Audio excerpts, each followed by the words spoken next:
Zakat itu dalam bahasa artinya adalah an-nama wa tathhir. Nama itu tumbuh, tathhir itu suci.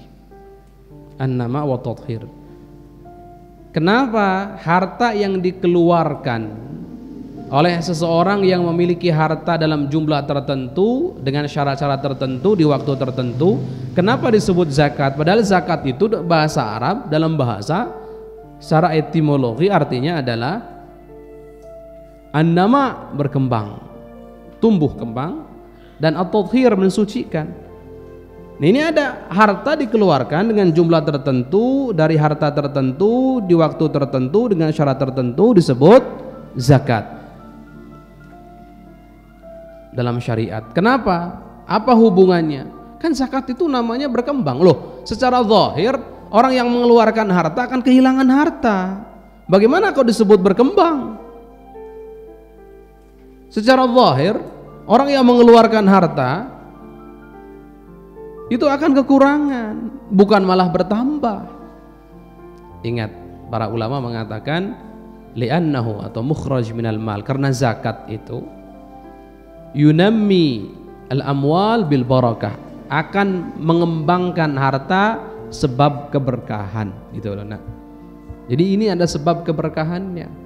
Siapapun yang ingin hartanya diberkahi maka keluarkan zakatnya.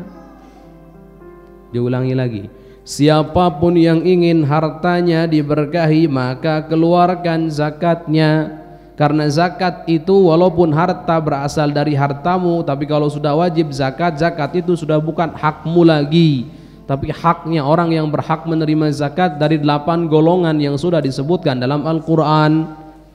Maka siapapun yang menghalang-halangi hak orang lain, dalam hal ini tidak mau mengeluarkan zakat, sama dengan menghalang-halangi haknya orang lain, mengambil haknya orang lain, ngambil jatahnya orang lain, maka hartanya akan Allah hancurkan, tidak akan diberkahi.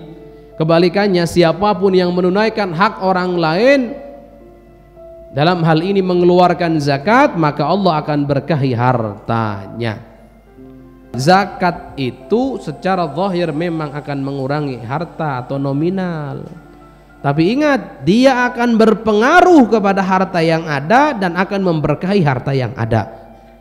Ibarat kata, kalau logika normalnya matematika 10 kali 10 sama dengan 100, tapi dengan berkah 10 kali 10 sama dengan 1 juta. Lu terus tambahannya dari mana Ustadz? Berkah. Tambahannya dari keberkahan. Coba bayangkan, orang mengeluarkan zakat dari hartanya, artinya hartanya akan Allah berkahi. Berkah akan Allah tumbuh kembangkan, akan Allah berkahi betul-betul. Nominalnya tidak seberapa, tapi fungsinya, hasilnya, faidahnya sangat banyak. Dengan harta yang tidak dizakati, kemudian tidak ada keberkahan, sama dengan tidak ada nilai, tidak ada hasil, tidak ada faidah. Harta yang berkah itu ngajak kepada taat. Harta yang tidak berkah ngajak pada maksiat, kebanyakannya begitu. Ya, orang hartanya banyak, kerjaannya maksiat terus, hati-hati, itu mungkin hartanya tidak berkah itu. Tapi ada orang hartanya sedikit tapi taat sama Allah, itu hartanya berkah. Ketika dibelikan makanan dimakan, berkah makanannya. Dan begitu seterusnya. Harta yang tidak berkah, dibelikan apapun tetap tidak berkah. Walayatubillah. Baik ya. Jadi zakat tadi itu kenapa diambil dari zakat dalam syariat, diambil dari zakat secara bahasa yang menunjukkan arti nama tumbuh kembang.